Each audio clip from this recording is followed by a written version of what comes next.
13 नवंबर 2025 सुबह करीब 8:30 बजे का वक्त रहा होगा।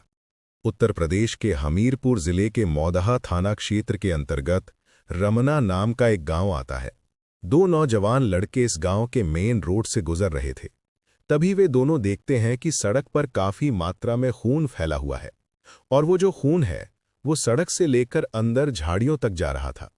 जिज्ञासावश ये दोनों लड़के उन खून की धार को फॉलो करते हुए झाड़ियों में जब देखते हैं तो इनके पैरों तले जमीन खिसक जाती है, क्योंकि उन झाड़ियों में एक महिला की रक्त रंजित लाश पड़ी हुई थी। उस महिला के शरीर से काफी मात्रा में खून बह चुका था और सबसे हैरानी की बात यह थी कि उस महिला के शरीर पर एक भी कपड़ा नहीं था। ये दोनों लड़के चिल्ला चिल्लाकर आसपास से कुछ और लोगों को इकट्ठा कर लेते हैं। सारे लोग वहां पर इकट्ठा होते हैं तो उन्हीं में से कोई व्यक्ति पुलिस को भी कॉल कर देता है। कुछ देर बाद हमीरपुर पुलिस मौके वारदात पर पहुंच जाती है और मामले की गंभीरता को देखते हुए सर्कल ऑफिसर, जिले के एसपी, फॉरेंसिक टीम और डॉग स्क्वाड की टीम को भी वहां पर बुला लिया जाता है। सवाल ये था, आखिर ये महिला कौन थी? इसकी इतनी बेरहमी से हत्या किसने की थी? इन तमाम सवालों के जवाब आपको इस वीडियो में मिलने वाले हैं। नमस्कार दोस्तों, मैं विनय कुमार। अब पुलिस को सबसे पहले इस डेड बॉडी की शिनाख्त करनी थी कि आखिर ये महिला है कौन। इसके आसपास से कोई भी आईडी प्रूफ पुलिस को नहीं मिला था, ना ही इसका मोबाइल, ना कोई पर्स वगैरह मिला था। ऐसा लग रहा था कि कातिल ने बड़े ही शातिराना तरीके से इसकी सारी चीजें वहां से हटा दी थीं। सबसे पहले पुलिस गांव के लोगों से पूछताछ करती है कि शायद कोई गांव में इस महिला को जानता हो, लेकिन गांव का कोई भी व्यक्ति इस महिला को पहचानने से इनकार कर देता है, जिससे साफ हो गया कि इसकी हत्या कहीं और करके इसके शव को यहां पर फेंका गया है। इसी दौरान कुछ गांव के लोग इस शव की फोटो ले लेते हैं और उसको सोशल मीडिया पर वायरल कर देते हैं। जब ये फोटो सोशल मीडिया पर काफी ज्यादा वायरल होता है तो 2 दिनों के बाद यानी 15 नवंबर 2025 को पुलिस के पास एक व्यक्ति का कॉल आता है। उस व्यक्ति का नाम राजेश था और वो पुलिस से कहता है कि सोशल मीडिया पर एक फोटो वायरल हो रहा है और उसमें वो महिला मेरी बहन के जैसी लग रही है। पुलिस बिना देरी के उस व्यक्ति को और उसके परिवार के बाकी लोगों को पुलिस स्टेशन बुला लेती है। शव की फोटोग्राफ जब इन्हें दिखाई जाती हैं तो ये उस लड़की को पहचान लेते हैं और राजेश नाम का व्यक्ति पुलिस से कहता है, ये कोई और नहीं बल्कि मेरी बहन किरण है। अब यहां से शव की शिनाख्त तो हो चुकी थी, लेकिन अभी भी पुलिस को ये मालूम करना था कि आखिर किरण की हत्या किसने और क्यों की थी। पुलिस किरण के बारे में जब जानकारी जुटाती है तो पता चलता है कि ये मौदहा थाना क्षेत्र के मकई गांव की रहने वाली है और 1 साल पहले किरण की शादी विनोद नाम के एक सीआरपीएफ जवान के साथ हुई थी। लेकिन शादी के कुछ दिनों बाद ही किरण के पति की तरफ से दहेज की मांग हो रही थी। वो एक ब्रेजा कार और 5 लाख की मांग कर रहा था, जिसके चलते वो किरण के साथ मारपीट भी करता था और इसी के चलते किरण अपने मायके वापस आ गई थी। अब पुलिस का जो सबसे पहला शक था वो किरण के पति विनोद की तरफ ही जाता है, क्योंकि यहां पर मोटिव भी था और हत्या की वजह भी दिखाई दे रही थी।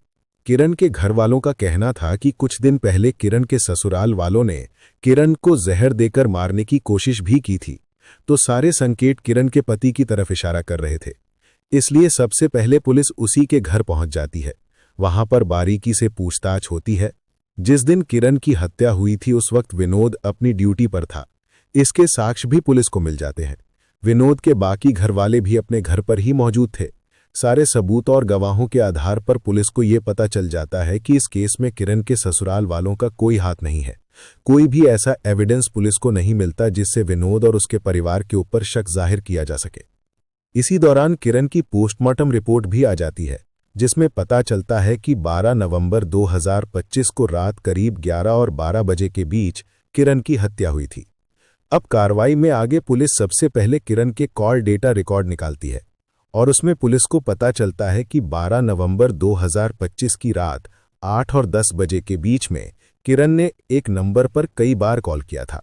पुलिस जब उस नंबर की जांच पड़ताल करती है तो पुलिस को पता चलता है कि ये नंबर किसी और का नहीं बल्कि उत्तर प्रदेश पुलिस में सब इंस्पेक्टर की पोस्ट पर तैनात अंकित यादव का नंबर है। थोड़ी और छानबीन करने पर पुलिस को ये मालूम चलता है कि किरण ने अपने पति विनोद के खिलाफ दहेज उत्पीड़न का जो केस पुलिस में किया हुआ था, उस केस का जो इंचार्ज था वही अंकित यादव नाम का सब इंस्पेक्टर ही था। तो सबसे पहले तो पुलिस को ये लगता है कि जांच पड़ताल के कारण इनमें आपस में कोई बात हुई होगी। उसके बाद पुलिस उस इलाके के सीसीटीवी कैमरे खंगालना शुरू करती है जहां पर ये लाश मिली थी। और यहां पर एक बहुत ही अजीब बात पुलिस के सामने आती है। पुलिस देखती है कि 12 नवंबर 2025 की रात को किरण एक गाड़ी में बैठी हुई एक कैमरे में रिकॉर्ड हुई थी। और उस गाड़ी के नंबर की जब छानबीन की जाती है तो वो गाड़ी किसी और की नहीं बल्कि उसी सब इंस्पेक्टर अंकित यादव की थी जो किरण के केस को हैंडल कर रहा था। अब सबसे पहले लास्ट कॉल उसने अंकित को किया था, ये पुलिस को पता चल चुका था। उसके बाद जो किरण है वो लास्ट टाइम अंकित यादव के साथ ही देखी गई थी, यानी कि इस केस में अंकित यादव का एक अहम रोल था। और इसी के चलते पुलिस सीधा अंकित यादव के पास पहुंच जाती है। सबसे पहले उसे पूछा जाता है कि 12 तारीख को क्या किरण उसके साथ थी, जिसमें वो साफ साफ इनकार कर देता है कि वो मेरे साथ नहीं थी। हालांकि उसने 12 तारीख को मुझे कॉल जरूर किया था और वो कॉल भी इसलिए किया था क्योंकि मैं उसके केस की छानबीन कर रहा था। अब यहां पर पुलिस को एक बात तो सच पता चली कि उसने लास्ट टाइम किरण से बात की थी, लेकिन एक बात अंकित यादव ने झूठ बोला कि वो 12 तारीख की रात को किरण के साथ नहीं था, क्योंकि सीसीटीवी कैमरे में वो साफ साफ दिखाई दे रहे थे। और इसी आधार पर जो पुलिस का शक है वो अंकित यादव के खिलाफ थोड़ा गहरा हो जाता है। लेकिन बिना सबूत के किसी पुलिस ऑफिसर को अरेस्ट करना इतना आसान नहीं था, इसीलिए पुलिस किरण और अंकित यादव की मोबाइल लोकेशन निकाल लेती है। उसमें साफ साफ ये पता चल रहा था कि 12 तारीख की रात के 8 बजे से लेकर 12 बजे के बीच में किरण और अंकित यादव की मोबाइल लोकेशन एक ही जगह की थी। तो यहां से ये साबित हो रहा था कि लास्ट टाइम जो किरण है वो अंकित यादव के साथ ही थी। और इन्हीं सबूतों के आधार पर पुलिस अंकित यादव को गिरफ्तार कर लेती है।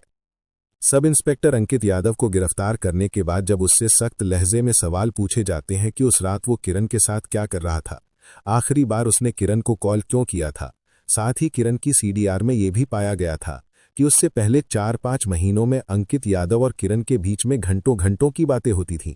ये बातें कई बार दिन में तो कई बार रात को भी होती थीं, जिससे साफ जाहिर हो रहा था कि ये लोग केस से रिलेटेड बातें नहीं करते थे।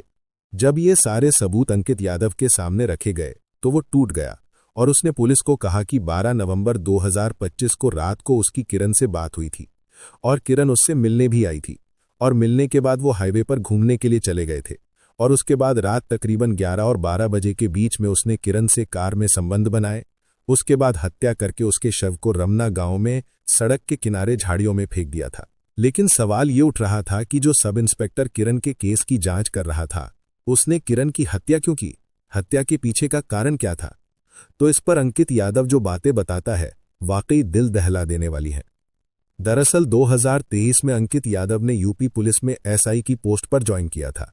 2024 में अंकित यादव की पोस्टिंग मौदहा थाना क्षेत्र के एक पुलिस स्टेशन में हुई थी और 2024 में ही जो ये किरण है ये अपने पति के खिलाफ दहेज उत्पीड़न का केस करने के लिए थाने में गई थी। वहां पर इसकी मुलाकात अंकित यादव से हुई थी और ये जो किरण है इसका जो केस है उसकी जांच पड़ताल करने की जिम्मेदारी भी अंकित यादव को ही दी गई थी। अब इसी दौरान अक्सर जो अंकित यादव है वो किरण से मिला करता था।